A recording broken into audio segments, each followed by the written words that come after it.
ज्ञान दर्पण। ज्ञान दर्पण चैनल पर आपका स्वागत है। घायल सांप की कहानी। बहुत समय पहले की बात है।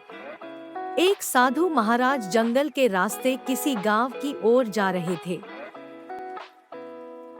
जब वे जंगल से निकले तो उन्होंने पेड़ के पास एक सांप को कुंडली मारे बैठा देखा। वह बहुत उदास दिख रहा था। साधु महाराज पशु पक्षियों की बोली जानते थे। मित्र, क्या बात है? तुम इतने उदास क्यों दिख रहे हो? उन्होंने सांप से पूछा। आज मेरा मन बहुत दुखी है, सांप ने कहा। पर क्यों? ऐसा क्या हो गया? साधु ने चिंता जताते हुए पूछा। तुम वहाँ खेल रहे बच्चों को देख सकते हो? सांप ने गांव के मैदान में खेल रहे बच्चों की ओर गर्दन करते हुए कहा। साधु ने हामी भरी। हाँ, देख रहा हूँ। वह सब खेल रहे हैं, हंसते गाते हैं, पर मेरे साथ कोई बात नहीं करता।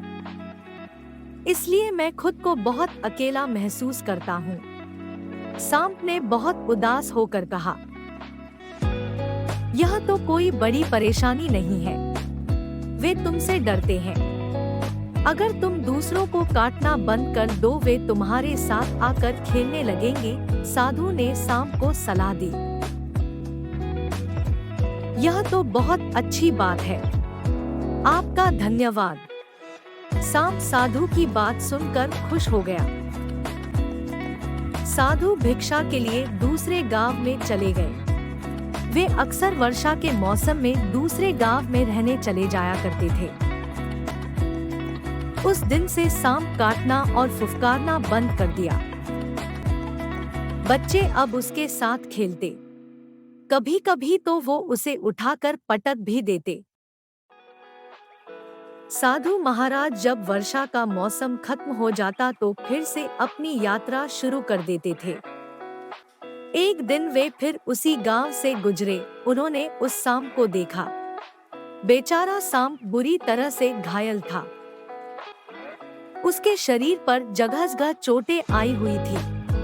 वह जंगल की सीमा पर पड़ा बुरी तरह से छटपटा रहा था। मित्र, तुम्हें यह क्या हो गया? इस तरह किसने मारा? साधु ने सांप को प्यार से पूछा।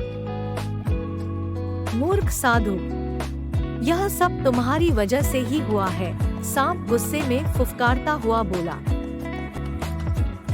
मेरी वजह से? पर मैंने तो कई महीनों से तुम्हें देखा तक नहीं। साधु ने हैरानी से कहा। क्या तुम्हें याद है, जब तुम पिछली बार यहाँ आए थे तो हमारी मुलाकात हुई थी? सांप ने शिकायत करते हुए कहा। तब तुमने कहा था कि अगर मुझे उन बच्चों से दोस्ती करनी है तो उन्हें काटना नहीं चाहिए। मैंने वही किया जैसा तुमने करने को कहा था। उसके बाद वे सब मुझसे इतना दोस्ताना बर्ताव करने लगे कि उनके मन में मेरा डर ही नहीं रहा। वे मेरे ऊपर चढ़कर बैठ जाते, मेरी पूंछ खींचते, मुझ पर पत्थर फेंकते और कई बच्चे तो अपनी छड़ी से मुझे पीटने भी लगते। और अब देखो, उन्होंने मार मार कर मेरा क्या हाल कर दिया है। अब तो मैं रेंग भी नहीं पा रहा। सांप बोलता जा रहा था। साधु ने मुस्कुरा कर कहा, मैंने कहा था कि उन्हें काटना मत। मैंने तुम्हें फुफकारने यानी उन्हें डराने से तो मना नहीं किया था, क्यों? आप कहना क्या चाहते हैं? सांप ने पूछा। मेरे प्यारे, दोस्ती तो अच्छी बात है, पर दोस्तों के बीच आपसी सम्मान की भावना भी होनी चाहिए। तुम्हें लोगों के बीच इतना दोस्ताना बर्ताव नहीं रखना चाहिए कि वे तुम्हारा सम्मान तक करना भूल जाएं।